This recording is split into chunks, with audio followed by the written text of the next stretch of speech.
there is a creature alive today who has survived millions of years of evolution without change, without passion, and without logic.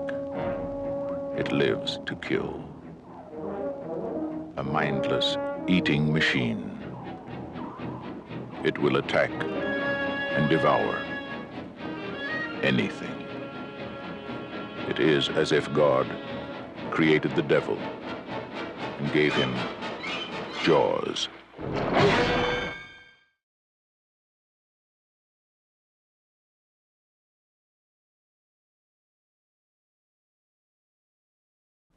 When we think of sharks, we often think of something to be afraid of. Cultural phenomena such as Shark Week or Jaws ironically define sharks as monsters who hunt us for sport. The reality, however, is that we hunt them, and the consequences of shark hunting and finning significantly impact their ecosystems.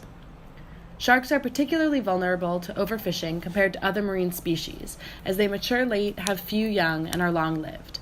Sharks are also top predators, which means that a disruption in shark populations causes cascade effects in food chains, disrupting their ecosystems and reducing biodiversity. Practices like shark finning contribute significantly to shark deaths.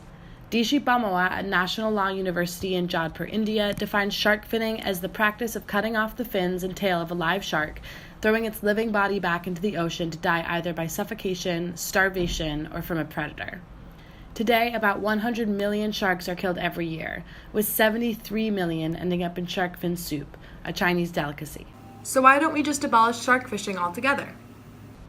To understand why shark fishing and finning is such a persistent issue, we must understand why products like shark fin soup contain cultural value. The Chinese have used fins in shark fin soup since the Han Dynasty over 2,200 years ago.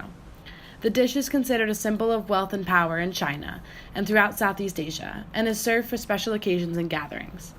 As GDP has risen in China and the rest of Asia in recent decades, more of the population has been able to afford the luxury product, resulting in increased demand. Even though consumption of shark fin soup in China has fallen by 80% since 2011, rates of consumption of shark fin soup are growing in places like Thailand, Vietnam, Indonesia, and Macau. The high market value of fins, combined with the lack of catch documentation and international regulation, makes overexploitation of the species all too easy. While regimes like the Convention on International Trade in Endangered Species of Wild Fauna and Flora and the UN Food and Agriculture Organization partially regulate shark fishing, an absence of any comprehensive international regime has resulted in illegal market proliferation and a free-for-all approach to shark fishing. There are 6 main international instruments that govern shark management. The United Nations Convention on the Law of the Sea has been ratified in 165 states. It calls for states to conserve resources, including sharks, by joining regional fishery management organizations and by ensuring biodiversity within their exclusive economic zones, which are the territorial waters in which a nation claims sole economic rights. The United Nations Fish Stocks Agreement manages fish stocks of species that migrate between national jurisdictions, including 64 species of sharks. It establishes a minimum international standard and ensures any national measures are compatible and coherent. The Food and Agriculture Organization's International Plan of Action for the Conservation and Management of Sharks is a voluntary instrument which encourages states to manage sharks, applying to coastal and flag states in both the high seas and EEZs. Despite encouragement, the International Plan of Action has been implemented at a slow pace. The Convention on Migratory Species promotes conservation of species that cross international boundaries and contains appendices based on levels of endangerment. It acts as a framework convention which requires global or regional agreements rather than guaranteeing specific protection. The Convention on Biological Diversity began in 1993 to address conservation, sustainable use, and fair and equitable sharing of benefits of resource use. Sharks often come up in these discussions but are not specifically addressed by the Convention. CITES works to regulate the international shark trade since 2000, with 6 species listed in Appendix 1, 4 in Appendix 2, and 2 in Appendix 3. Oftentimes, regulations implemented to restrict the exploitation of shark populations fall short of effectively protecting shark populations. The most frequent obstacles to effective policies are the non-compliance of fishing vessels with RFMO and other governing policies, a lack of clear terminology for the species being protected, and enforcement that is either toothless in the face of nations which are looking to exploit shark stocks or cannot extend into all realms of the shark trade. In response to the possible limitations of existing regulations, countries like the Bahamas moved towards instituting shark sanctuaries, where shark regulation laws are founded on the intolerance of commercial fishing and possession or sale of shark products. According to Pew Charitable Trusts, most states that have created shark sanctuaries within their EEZs are small, less economically developed island states.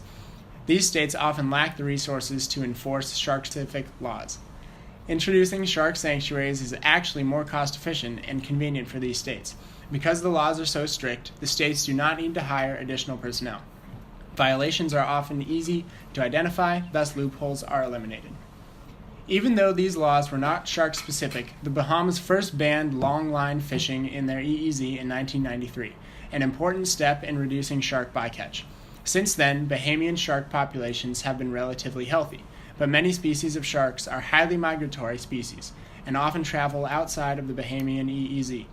The Bahamas went further to protect their sharks in 2011 when the Bahamas National Trust and Pew campaigned to make the Bahamas a shark sanctuary. This resulted in the decision to completely ban the commercial fishing of, import of, and export of sharks. Additionally, they raised fines for illegal fishing from $3,000 to $5,000.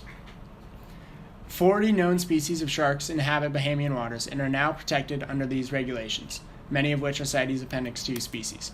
This sanctuary covers more than 630,000 square kilometers of water. The Bahamas' main source of income is tourism, and sharks are one of their main attractions. Sharks brought roughly $114 million into the Bahamian economy in 2014. In these Bahamas, these animals are worth more alive than dead. The Bahamas was the first country in the Atlantic to become a shark sanctuary. They hoped other countries would soon follow. Since then, shark sanctuaries have been established in places such as Curacao, the Cayman Islands, and St. Martin.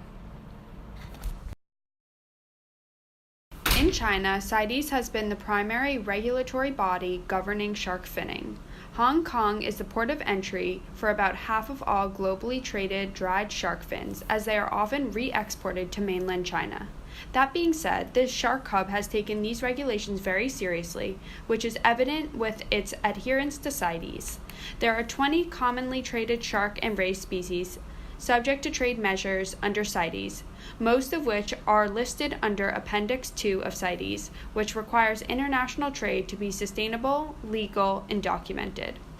While Hong Kong appears to be working hard to adhere to CITES, we believe that regulations should go further in protecting sharks given their level of endangerment. Other regions have taken a more stringent approach to governance, with full bans on shark fishing through the creation of shark sanctuaries.